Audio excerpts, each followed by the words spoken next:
deserve more than someone who waits 2 days to text you back. What?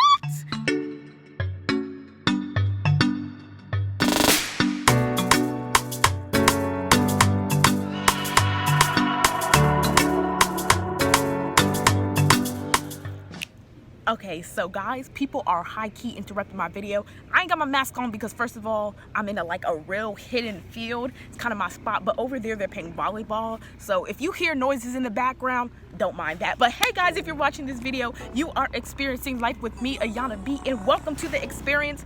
Wow. The devil's really trying to have me slipping right now. Like, what is... We'll wait. Okay. Now let's get it. All right, guys. Hey, guys, if you're watching this video, you are experiencing life with me, Ayana B. I know I have been MIA. Y'all probably like, Ayana, how can you walk up on this platform all hyped up when you've been gone for a couple weeks? I know, y'all, I have to reevaluate myself, get back into the mist, but I'm glad I did. Been spending more time with God, been making mistakes, been getting back on the freeway, been doing a lot, but I am ready, guys, for this video. So as a title, or I haven't even thought about the title, but as the title, you can see, today we're talking about relationships and how in this generation I think we kind of lost the important aspect of making a standard for the partner that is supposed to come into your life, and how insecurities can keep you from making a standard for people and placing an expectation on how people should treat you. You feel me? So let's get into this video. I feel like the camera's kind of crooked. If it is, I'm sorry. Oh, y'all getting hot out here. I'm in New Orleans. This heat ain't nothing nice, but we kind of getting a little wind here and there. But anyways, that's not the point. All right, guys, so I don't want to ramble too much because I know, like, y'all ain't seen me in a minute, I ain't seen y'all in a minute, and I just want to get into this video. Next time I do these rant videos, we're gonna have to get some snacks or something, like, so it could be like a girl guy talk, you know, all that kind of jazz. Anyways, so what brought this video on? So I'm not gonna name any names because, you know, I was gonna say patient, counselor, confidentiality. More like just having that respect for my friend. But I was talking to a friend, a girl, and she was telling me how she really likes this guy. They only saw each other 2 or 3 times.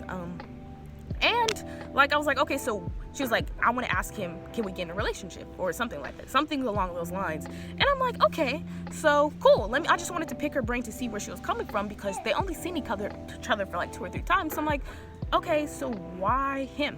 What makes him different from the other guys? Like, because she's been seeing other guys. I'm like, what makes him different from the other guys you have seen? Why does he deserve to be in your presence? Why do you think he deserves to have that amount of access to you? Mind you, no judging, just trying to see, what is that, a lizard? Y'all, these lizards are everywhere. Just trying to see where she's coming from, right?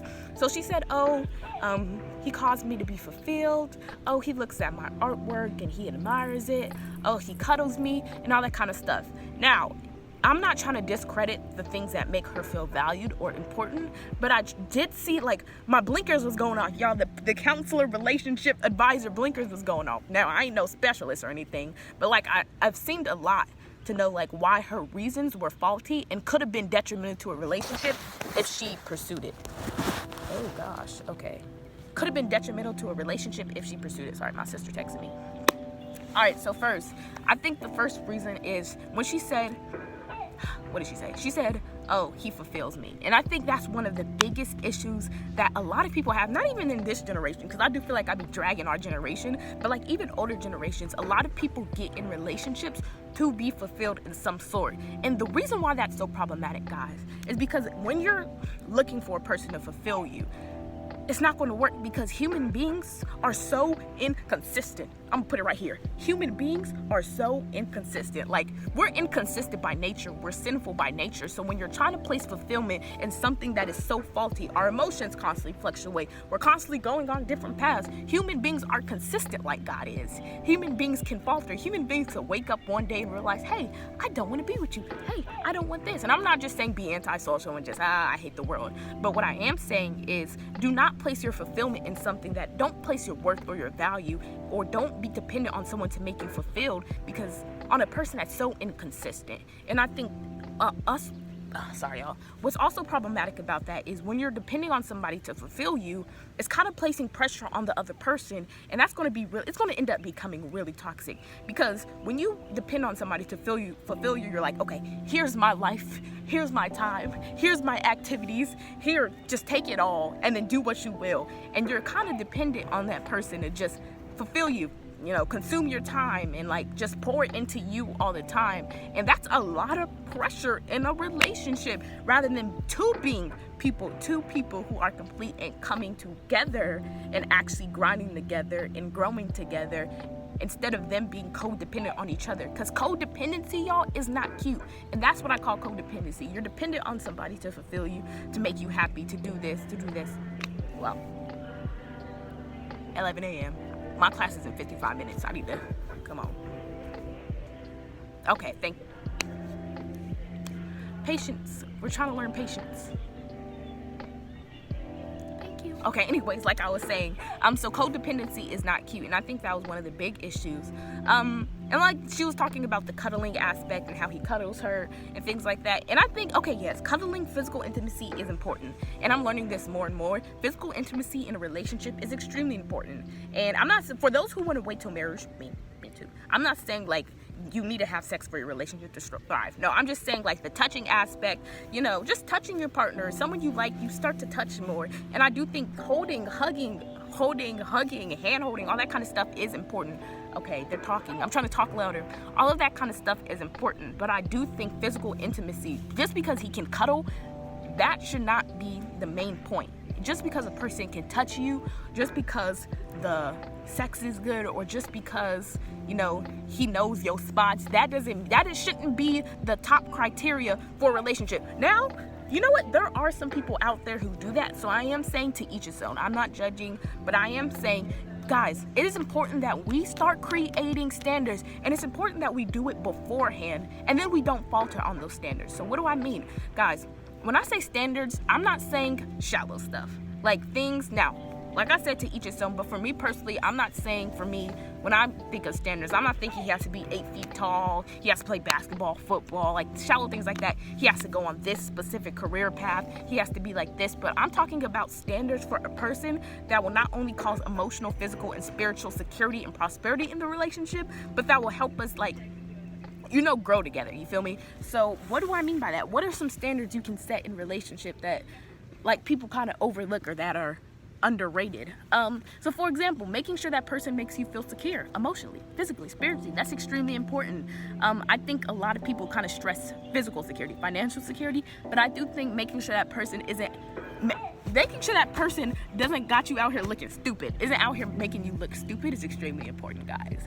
That emotional security, making sure that they take your feelings into consideration, that's one of the things I require. A considerate person, a respectful person, a person, like my thing is, it's just dependent on you. Like the standards are subjective on the person, but you have to set those standards and don't falter, guys. People respect a person who sticks to their standards and they don't falter on them.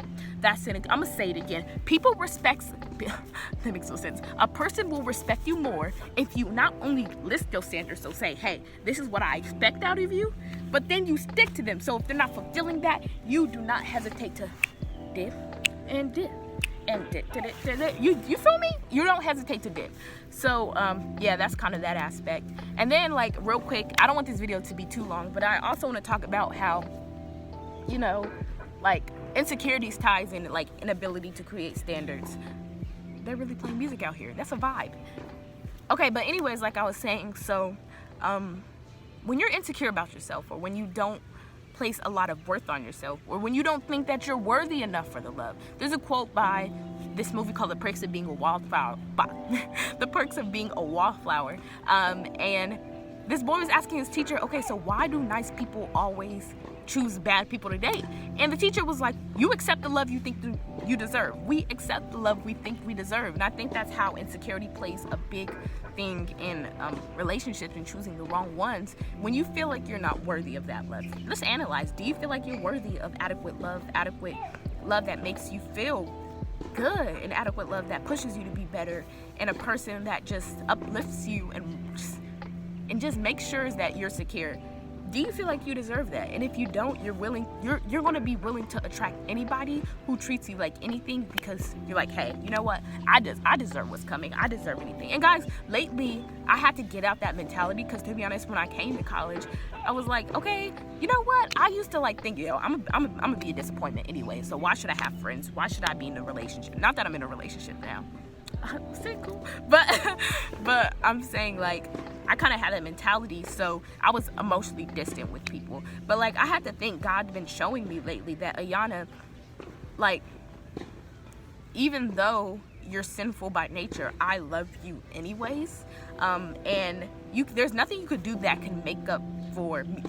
There's nothing that you can do to make me love you more, because like God said in the Bible, in Galatians, that we can't be justified through works, like us trying to read the Bible all the time, and even though that's important, us trying to read the Bible and pray and go to church every Sunday and thinking that, hey, that's what God wants, for me to love him, for him to love me better. No, God is saying that you are justified through your faith in Jesus Christ. So it's like, through our faith, even though we mess up, as long as we're having the faith in God, as long as we're putting our trust in him, as long as we're hoping that we direct him, hoping that he directs us, and we rely on him and we humble ourselves in the knowledge, like, God, I can't do life without you, I need your help. That's the extremely important aspect. And things. And even when we don't have faith in him, sometimes God still loves us anyway. And I think that's an extremely important part to take into consideration. I didn't mean for this to turn into a sermon, but you know, when the Spirit leads you. But I am saying God loves us, and we are worthy of love. He deemed us worthy because we are his children, and he's made us righteous when Jesus shed his blood and died on the cross for us. You feel me? So that is extremely important that you always understand that, and you always walk with that. They really playing tennis out here. That is a vibe. I want to play tennis. Okay. Anyways, like I was saying, so yeah, that was like my little rampage, just making sure that you're beautiful, you're worthy, like you are enough, you're worthy of love, you're worthy of friendships and good ones, guys. You're worthy of good ones, not just that toxic stuff that you settle for because you miss somebody or you want somebody just to hold at night and just to talk to. No, you're worthy of people who actually want to listen to you. You're worthy of people who actually want to make you feel better, who are actually considerate, who actually take your standards into account and actually want to stick by them. You feel me? You're worthy of that. And the more you walk with that mentality and the more you don't settle, the more you're going to have these positive relationships, and you're going to decrease that toxic energy out of your life. You feel me? Okay, I think that was, I need to go. But hold on, let me try to position this camera. This is ghetto. Okay, I might just have to hold it. Okay, y'all gonna have to settle with this bad angle. But yeah, that's what I was saying. So I just want to sum this video up, the whole point of this rant was just to remind you ladies, you fellas out there, that set your standards.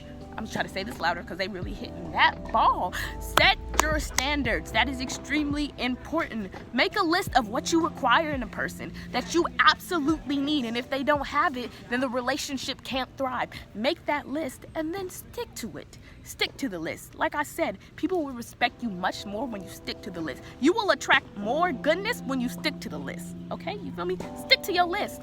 Understand that you're worthy of love. You're worthy of affection. Even though you mess up, even though you make mistakes, you are worthy enough. You are worthy, okay? Worthy of someone who wants you with every part, every fiber in their body. You deserve that. We deserve that. Now, I'm not saying that God, trust me, y'all, don't get it twisted. The world, God does not owe you anything. Even though we're worthy and we deserve, God doesn't owe us anything. We're sinful by nature. What? So when he does bless things in our life, let's appreciate it. Let's not try to push it away, and let's appreciate that that's God's way of saying, you're worthy. I'm going to bring this person in your life. I'm going to do this because you're worthy. I'm trying to push this in y'all head. You deserve more. You deserve more than someone who waits 2 days to text you back. What? You deserve more than somebody who calls you boring because you won't give it up. You deserve more than somebody who's talking to who's entertaining multiple different energies because they don't know how to be by themselves. You deserve more than somebody who's insecure and tries to put you down to make themselves feel better. You deserve more than a person who is on the fence about you. You deserve more than a person who tolerates God rather than has a close relationship with him. You deserve more than someone who's boring and who doesn't make you laugh. You deserve more.